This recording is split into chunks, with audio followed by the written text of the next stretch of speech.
Company. Mijn naam is Sjoerd van Olven, algemeen directeur van de Young Han Company. Ik geef u vandaag een rondgang van ons bedrijf.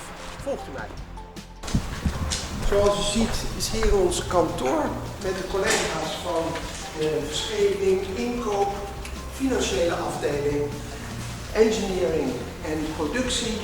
En hier ook nog enkele kantoorruimtes.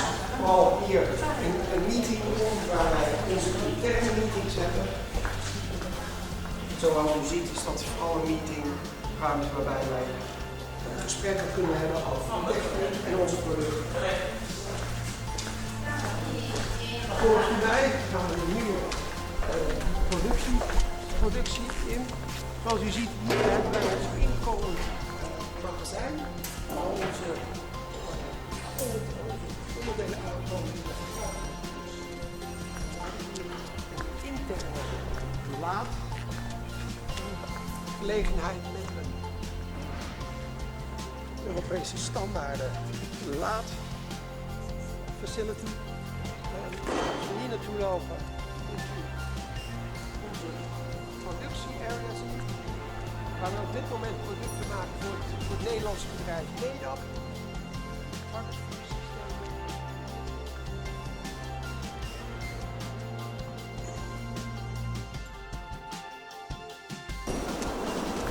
Dan ziet u hier,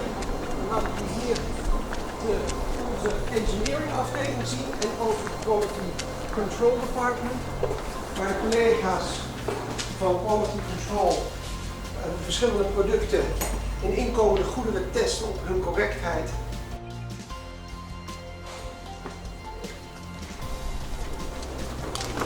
Dan lopen we nu door naar de assemblage area, waar wij onze kleine assemblage doen.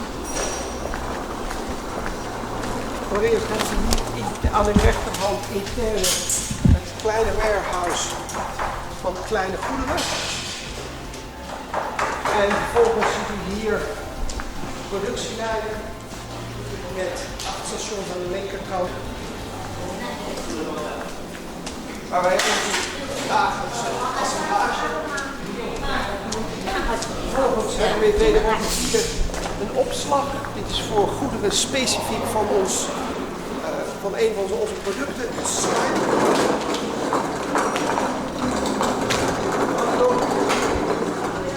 Productie in, dan ziet u hier aan uw rechterkant onze bendingmachines, de bendingmachines.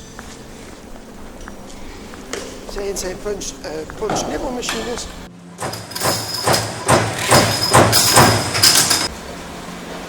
Aan uw linkerhand ziet u steppingmachines met viers.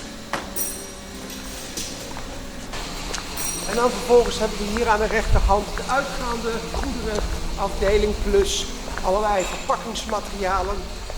En ja, zoals u ziet hier is aan de linkerkant wederom de door ons afgemaakte NEDAP producten die klaarstaan voor verscheping.